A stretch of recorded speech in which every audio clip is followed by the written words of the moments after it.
You're listening to the Options Insider Radio Network, the home of the Options Podcast. For more quality options programs, visit theoptionsinsider.com or search for Options Insider Radio Network in your podcast provider of choice. Listeners can also access all of our programming through our mobile app available in the iTunes and Google Play stores. Select programs are also available via live stream at mixlr.com/options-insider. That's mixlr.com/options-insider. Don't forget to follow along with your favorite programs and submit your own questions for the hosts at twitter.com/options, stocktwits.com/options, facebook.com/theoptionsinsider, or via questions at theoptionsinsider.com.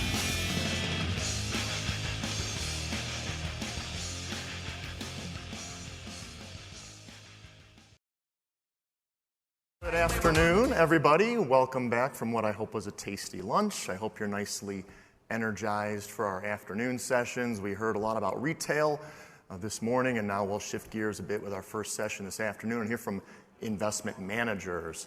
As always, we'd like to thank our sponsors. We couldn't do any of this without them. So I would like to introduce the sponsor of our next panel, Michael O'Callaghan, Managing Director of Business Development at Wedbush Securities. Please join me in greeting Michael O'Callaghan to the stage. I'm glad the music stopped because I was afraid I was going to have to start dancing or something, so thank you. So thank you for the opportunity. Wedbush is actually going to be 70 years old next year. And originally, and for most of that time, Wedbush has been an equity-focused firm. But in more recent years, Wedbush has developed into a multi-asset clearing firm. And Wedbush Securities, Inc. is a combined broker-dealer and FCM in the U.S. And I'm based in Chicago. Came to Wedbush by acquisition in 2014.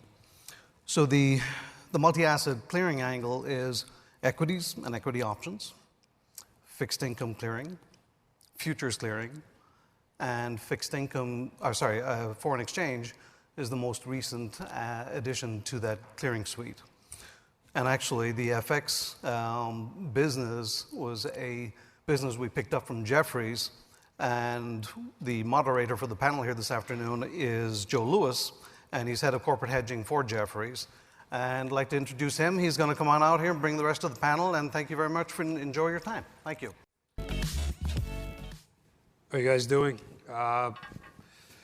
We'll jump right in. Just quick introduction, Joe Lewis at Jefferies. I head up our corporate hedging and FX solutions business.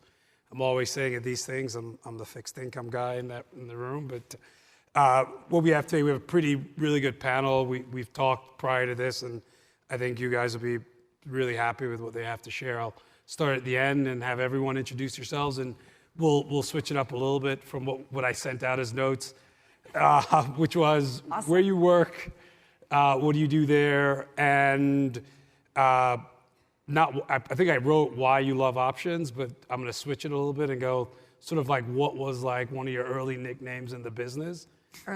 Nicknames, if you had one in the business. So we'll start with Megan. As one of the only women on the floor, I'm sure I had a lot of nicknames I cannot say out loud on a microphone. My name is Megan Morgan. I'm head of market structure at Belvedere. I started my career out on the floor of the CME and the SIBO, and I had, my badge was MEG, M-E-G, and that is forever now my nickname and the way I sign all of my emails and all my kids' stuff. Eric McArdle of Simplify Asset Management. I'm a managing director there, and I basically help people understand what we do. I try and live up to our name, right, which is a challenge sometimes. Didn't really have a nickname. I guess I'd go with intern, right? Yeah. Blake Dinger, SpiderRock Advisors. I'm a portfolio manager for our SMA business. I did not have the distinction of being on the floor, and I don't know that I have any appropriate nickname that I could say. In terms of, we'll jump in. We had talked about this, but what are the new innovative use cases that you're seeing on the buy side? And why do you think they're emerging? I can take that. For us, it's been, I think, a grinding road, which has led to customization in an SMA format for largely retail, private wealth, some institution family offices. And so rather than it being a singular product, I think it's been the push to sort of want to optimize for after-tax net worth in this customized manner, and the delivery varies for every client. Eric? Yeah, I mean, the options-based ETF industry has exploded the past couple of years, right? And I think a lot of that is driven by demand for products that speak to some type of behavioral preference, right? So whether it's risk aversion or loss aversion, income, obviously very popular, and then occasionally you'll get something kind of exotic that comes out. And I think most of the growth is obviously just driven by client demand, right? So as long as there are the right ways to express a thesis or build some type of portfolio, somebody out there will be creative enough to put things together and test the market for it. Yeah, I mean, obviously we don't have any clients as a proprietary market maker, but we're seeing the growth right on our end because we're providing liquidity as these option structures grow. And I think what's exciting for us is as options market makers, we like pricing vol. That's what we really want to do all day and do it well and be able to provide liquidity in that way. And we're definitely going to talk about it, the world is focused on zero DTEs. You also have this growth, this kind of quiet growth growing on the long dated curve and the flex market, in very specific ways in which we can get creative and price volatility. And there's growth on that end too, which is very exciting to see. We'll talk about the amount of resources that are being devoted to zero DTE, but of these sort of, whether it's on the SMA side, longer dated options, how do you think the industry should refocus resources, right? So at some point, all of this growth that's happened over the last 3 years needs to be supported. And so what initiatives do you think the industry should be doing to support some of this nascent growth?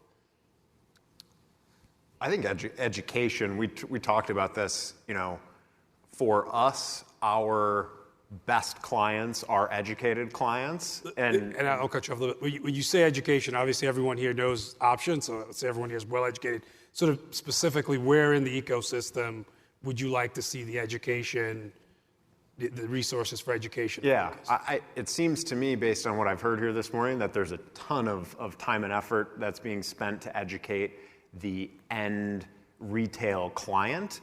Our client base being, again, financial advisors, as you'd think of them, making sure that crew who is going to then go talk to a potential end client understands exactly what they're getting into and why they might use an instrument. To me, is the best use of time and effort right now. Is this, I think, industry and product, and all these products are still in their nascency. What are you guys' thoughts on the education topic?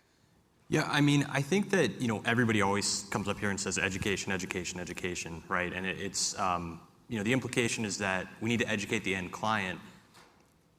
I have kind of a different view on that. I think that social proof and the growth of a space is often enough for a client to basically look beyond the sausage making and say, all right, I see $100 billion in this or $150 billion in this space. I know my neighbor using it. I know another advisor using this, et cetera. I feel much more comfortable as long as you don't screw me, right? And everybody is vested in making sure that the end client gets a good experience, right? Otherwise, the revenue stops. So I would actually say that from an industry perspective, educating asset managers who aren't using options is probably a huge opportunity for you because, as you've seen in the last couple of years, you do have some legacy asset managers that are running strategies, right, and doing very well. You have some startups like us that are coming in and trying to, carve out a name for ourselves. But there's a ton of other asset managers that just have never touched options at all, right? And now that we're in this stage in the industry where, the adoption is there, I think you can go back to these old legacy asset managers and say, hey, you should be considering this, right? You should think about how you can build, structured trades or some type of, defined outcome or income product, and we will help you do that. Any thoughts on that, Megan, or the same? No, I mean, I just think it's definitely, I agree with both of you. I think it is a combination of both. I can remember from my Eurex days going around to pension funds, around the US and just trying to talk through new products and new strategies. And of course, while they were keen to allocate more money to the product or the strategy that we were talking about, one of the comments was, we would get often is like, I would love to do this, but my board is a bunch of retired teachers. I can't explain it to them. And they're like, I am literally just sitting down and whiteboarding out, this is a call, and this is a put, and this is the way. And I think what's exciting is we seem to be beyond that now. Our state, of the industry is these teachers and firefighters, and when they're going to their board, they can explain. There's at least a basis of education there now around options to the point where you can now explain these structures to some degree. Yep. Can I add something on that too? And I think if you draw parallels to other deliveries or exposures in the space, just asset management broadly, many clients don't know what an index is. Many clients don't know what a bond is or like how it works, right? So there's kind of this, I agree with you that, once you kind of get out there and, people look at the delivery and they look at the experience and, the income or whatever that's hitting their account or their statement every month, they kind of say, somebody smarter than me has probably vetted this and I trust it, right? And of course that's dangerous, right? Like, don't get me wrong, you don't want to just rely upon, the herd all the time. But again, I think the incentives are there where, a failed product isn't good for anybody, right?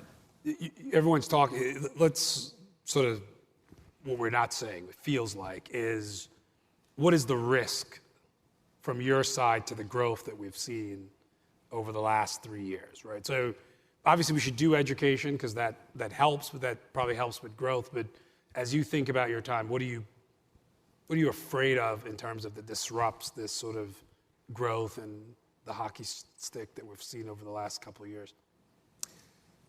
Do you have any opinion? I think empirically for us, in learning about the private wealth space, is that there's a ton of inertia to get these guys to do anything, right? Especially, it's, hey, we've got an asset allocation, you're going to buy U.S. equities, you're going to buy 20% of bonds, whatever it might be, and we're done. That's tried and true. That's approved by my IC. I can't get in trouble for that. To take somebody out of a linear payout space and say, okay, now we're going to add options to this portfolio. The juice has got to be worth the squeeze for them. And if they aren't educated, right, if they don't set expectations correctly up front, then I think where we'll find ourselves is in a place where, there's enough anecdotal experience and evidence for people to say, I've heard, that guy had a bad experience implementing this type of strategy. Why would I take that risk? It's just not worth me introducing to my clients. So in fixed income, you had a point where CDS was massive. It outgrew the actual cash market by a multitude, and then defaults happened, and people realized that this is problematic. I'm not saying that this is the situation, but what do you think turns the current asset managers that have the strategy, the ones that are using it? What do you think could happen? And then the next question is, how do we prevent that? For them to go back, to backtrack. How do people, Yeah, I still think it's expectation of, for us, the best example, I think, talking about income, so many people still approach something like call selling as this black box that is just going to magically create some money. And we can just bang on the table until we can't say anything anymore, and they still, okay, cool, I'll take my dividend now. Yeah. And so setting expectations up front, like if we have enough people who have, bad experiences with, I expected this magical thing to occur, it didn't, and, for better or for worse, no one told me up front. I think that's the, I don't know that it's like this discrete event, but enough of that happens and things will slow down. What do you guys think? Who here has gotten their butt kicked on an option trade before? Right? And we learn from it. And you keep going.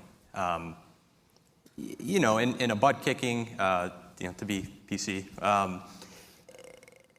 that can come in many shapes and forms, right? Sometimes it can be a real mild thumping, and that is really just underperforming some type of benchmark, right? So when you have a yield strategy, obviously something very popular in the market today, for some folks, they don't even really care, in my experience, they don't really care if they're even underperforming, right? Because what they like is the certainty. They like maybe a lower volatility total return profile in general. And so, I think that as people buy these types of things and adopt these types of exposures, some will come to realize, oh, this wasn't the free lunch I thought it was, right? And that's okay. But I think many will also look back and say, but it worked for me, and it kept me invested, right? And I think that's a goal that we don't talk about enough. And I think, honestly, just, again, the growth of these products and the stickiness of the assets, that's a testament to that, right? The people, they like the outcomes. They like the experience of the hold. They like getting their returns, delivered to them in a different way. And that might be enough. You have thoughts? Yeah, once again, we don't have investors. We're not out there actively talking to investors. But, as a market maker, we just understand that we have to create a market that is good for the end investor. Otherwise, the music's just going to stop, right, for all of us.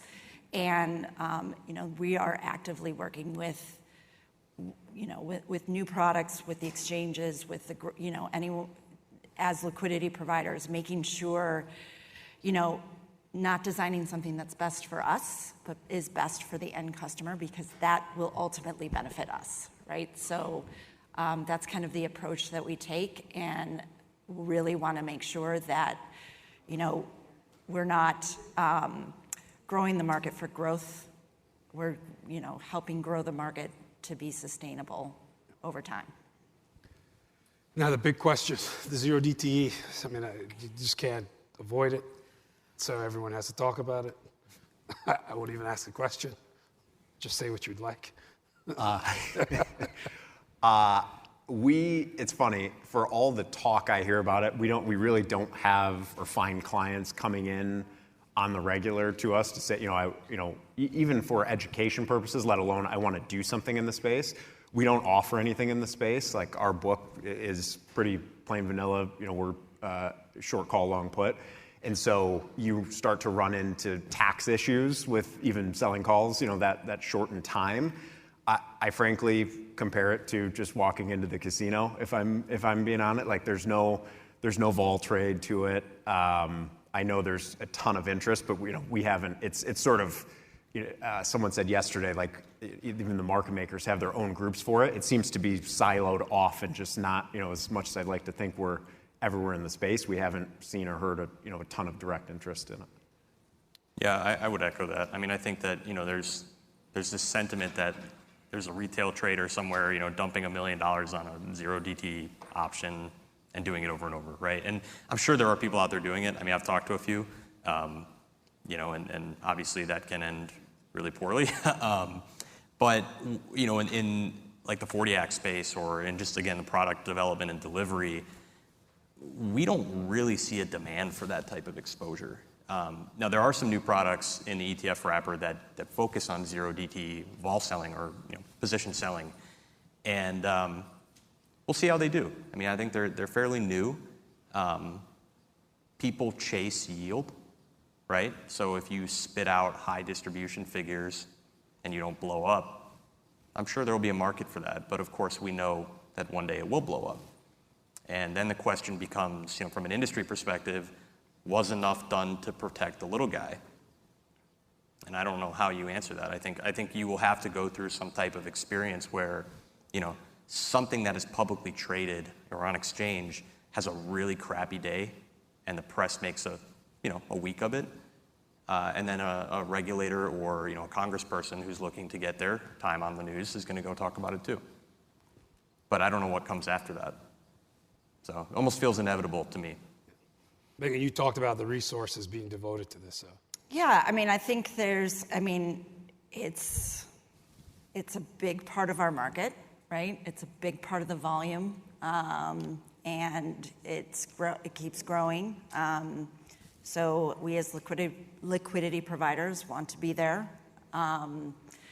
Again, I think what happens is it does take a lot of resources. It's a lot of market data. It's a lot of tech build. And so it does, suck out a lot of the oxygen in the room where, there is like I just said, there's other exciting opportunities in this ETF space that I think could just drive innovation in the market in a kind of balancing out the other side of the curve, right, of the term structure, which is pretty exciting. And we hope that there's not opportunity cost by focusing on 0DTs. It's on the top of mind of and just as you said, we talk about this a lot in industry groups, is where is the line? Where do we say this product, all right, now it's time to stop listing 0DTs on which products? And exactly what you said, the biggest focus is the headline risk of you don't want to stop the momentum that is the retail investor getting into the options. It's such a great opportunity for this market. I was at an event 2 months ago, and someone was saying that they think 40 million contracts a day in the OCC could easily be 100 million, easily, from their perspective. And this was someone involved in the retail space. So there's a lot of momentum, and you just don't want something happening that takes us back, that forces the regulators to take us back years. Look, unintended consequences of some blow up. I think there's a ton of markets where regulators step in and overshoot and don't think through the full ramifications. And then 3 years later, you're like, this is kind of the end result of something that was meant to protect people. In terms of vision, and you probably led us in the right place, 40 million contracts or 44 going to 100. Where is the industry in 5 years from your side? I think in terms of probably our two products, and you'll have your own opinion, I think we keep, this is so nascent in terms of outreach on these type of offerings. Investors, from our perspective, largely they know what an option is, and yes, they've seen, this or that education piece online or whatever, but there's still so much education to be done, and there is, after for us in particular, after just a rampant bull market, the amount of taxable dollars that we see that are over-risked versus an asset allocation with no real tool to address it. Yes, I'm talking our book. It's kind of mind-boggling. So it's, where are we in 5 years? I would have been 200. Yeah, 200 million contracts. I totally think that's possible. Yeah. Yeah, I mean, in our space, JP Morgan, BlackRock, right? They're all hitching their wagons to these exposures because they're higher margin, right? They're what the clients want. I think we will, the distribution right now for ETFs, especially for newer issuers, is very, very competitive, right? So you're competing for limited attention, and it's a very tough space to distribute in, right? And so I think as you continue to see growth here, and I think the momentum is there, you'll then go from, okay, this is a product or an exposure that, say, a sophisticated RIA would buy, to now a home office, a model strategist, putting these types of things in and giving them to the entire firm, right? As opposed to having a few sophisticated RIAs that are willing to buy and use this stuff. I think you'll see more of it in models, and part of that will be from rev share agreements that the asset managers have with the platforms. Part of it will just be from client demand. People like getting paid, right? And so if you can take a portfolio yield on a 60-40 and effectively increase that, by 100 to 150 basis points with a very similar risk and profile, I think there will be a demand for that type of thing. Yeah, I mean, I think, we're talking about that, when I was talking about that 40 to 100 million, right? That is someone talking from a retailer opening up accounts point of view of, individuals just trading options on their own. But what, again, I go back to, and I am a one-trick pony on this panel, is the market that these guys are creating, the ETF wrapper, options wrapper in an ETF, the overlay strategies, all of these interesting investment opportunities that rely on options to hedge their exposure, is going to drive that other growth of the options market, which we need, which is super exciting. And my aha moment when I was at Eurex, I was in charge of growing the V stocks market. So I studied the VIX market backwards and forwards, and people joked that my kids would talk about V stocks at dinner. And what we always said at Eurex, markets don't grow in straight lines. Markets grow in hockey sticks, right? And you get 1 trader, 2 traders, 8 traders, 1,000. And it's about getting to that inflection point. And with the VIX, if you look, the moment the VXX and the XIV started to get AUM, huge amounts of AUM, the futures got liquid. And once the futures got liquid, the options got liquid. And then all of a sudden, in 2015, everyone is in the market, is trading the VIX, right? But the catalyst was that ETF, those ETFs drove the growth in that market. And that's what's exciting about these products that you guys are creating and the strategies that you're creating, because it is going to bring a new influx of liquidity into the options market that we can all build on. Can I ask something? Yeah. And maybe we're going to go here, but one of the things that we struggle with is, again, I alluded to this earlier, is distribution, right? So when distribution takes off, everybody benefits, right? Hopefully. I think the industry could do more to help smaller, I'm up here, hat in my hand, but the industry could do more to help smaller issuers or innovative issuers, they could be large issuers, get in front of clients, right? Because when the client then buys into this, everybody benefits, right? And so the distribution on our side, again, is just getting more and more competitive, more pay to play, right? You're seeing rev share agreements put in for ETFs, which is a fairly new development. Had we launched our business right now, as opposed to about 4 years ago, it would be a much more challenging environment to grow in, right? For a number of reasons, right? Cost of capital, distribution, et cetera. So if we want more innovation in the space, if we want a dynamic ecosystem of new issuers and new strategies, right, in market, I think we all, ourselves included, right, we have to kind of think of this as, growing the pie together, and that starts on the distribution side, in my opinion. It's all storytelling.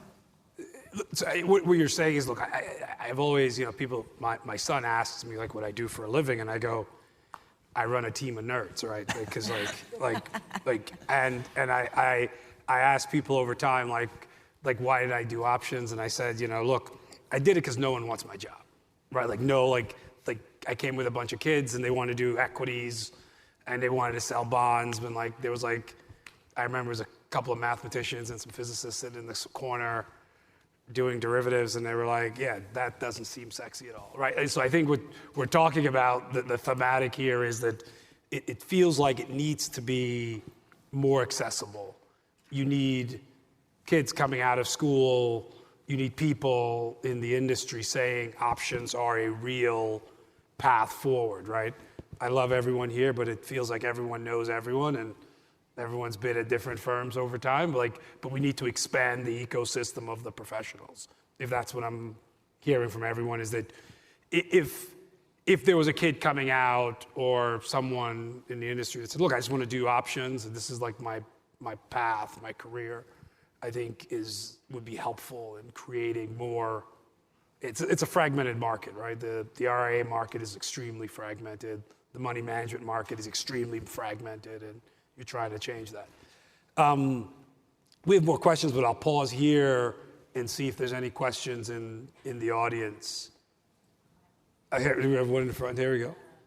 So, based on what you're seeing, like what are the most frequent types of new clients you're seeing coming in?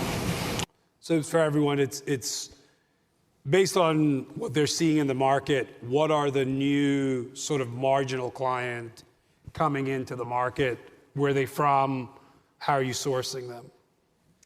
Go for it. It's kind of what I said. It's client generically with an equity portfolio that is just so over-risked versus an IPS over the last 10 years.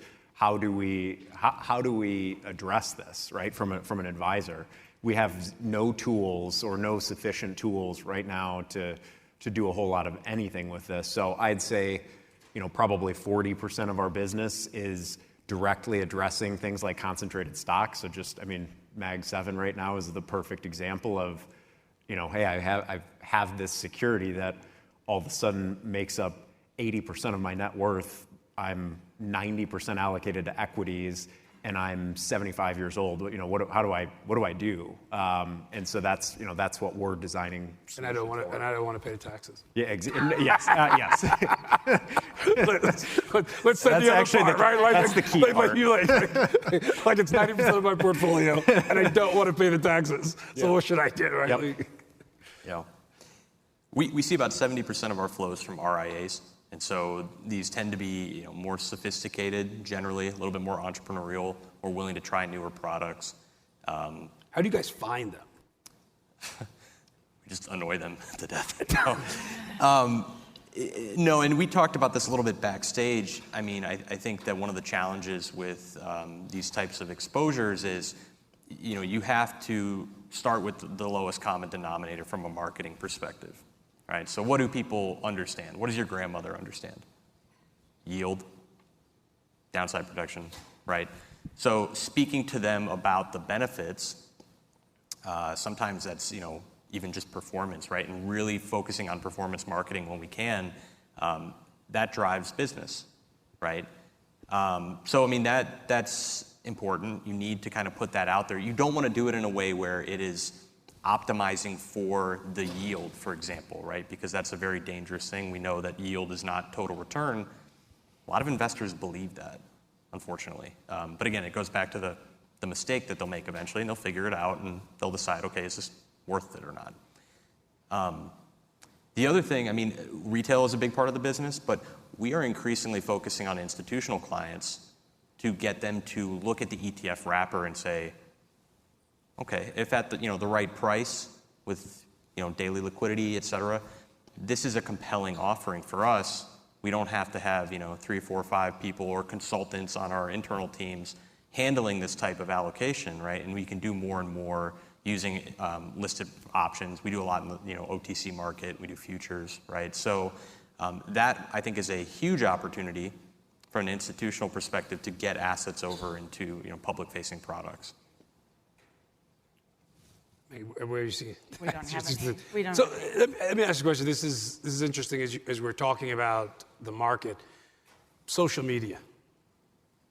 Like what's the view here in helping, helping the product, helping distribution, helping familiarity? Are you guys actively at your firms using social media at all, and how?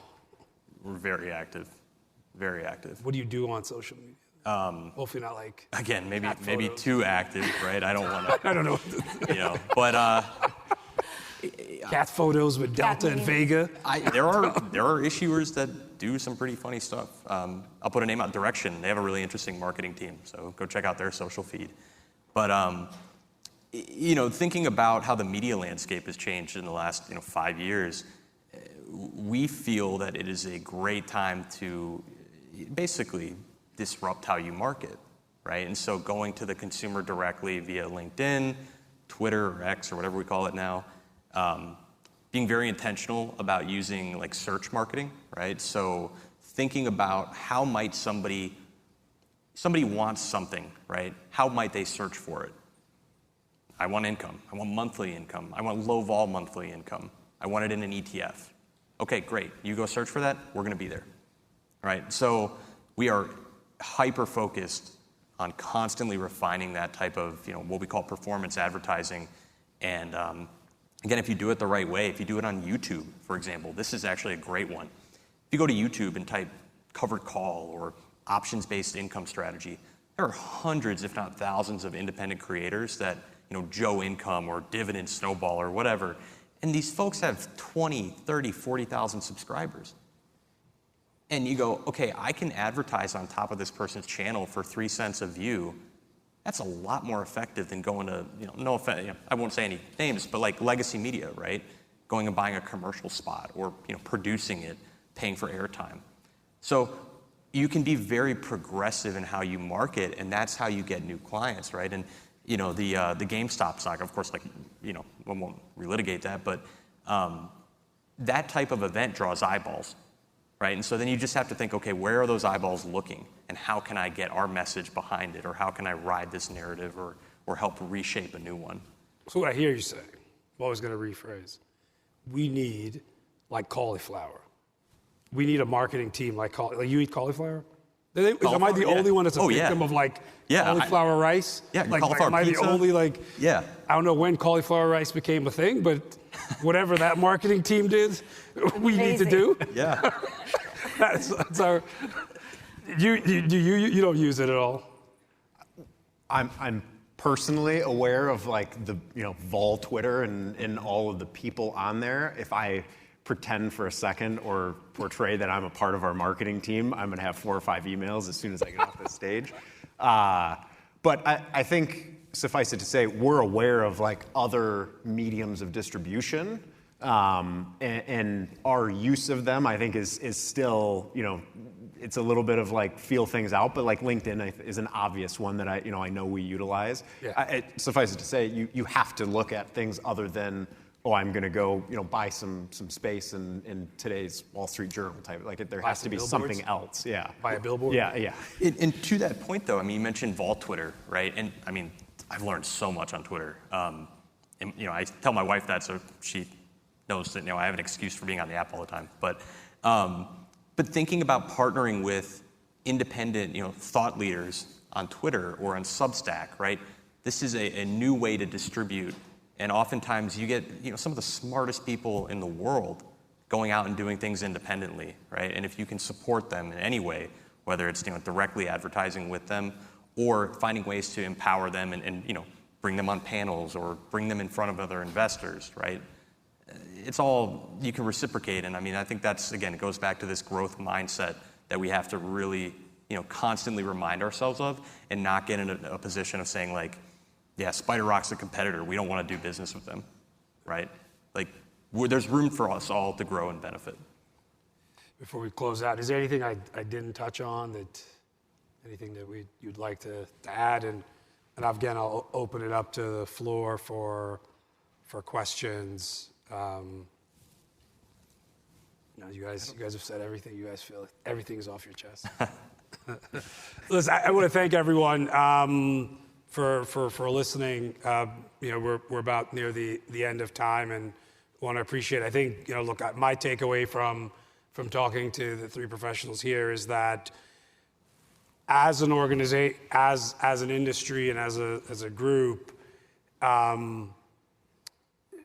we need boots on the ground talking to a consumer base that is highly fragmented. It feels like the concentrated portion of the market, the big institutions have consolidated, and so they're bringing in and will have the ability, but the next step is, I think about the market, and there's a huge push now between the person that has between 1 million and 5 million has now become a massive target over the next 10 to 15 years. And the question is, what is the penetration of option usage for the person who has between $1 million and $5 million? And that's where Fidelity is putting their time. That's where BlackRock's putting time. That's where everyone is putting time into this group. And it takeaways for me has been, without a good education plan, without really good innovative products, probably there doesn't seem like that group has a demand for zero DTE. But if we can find a way to get that group, maybe we get to 40 to 100. So thank you to everyone, and I appreciate the time. Here.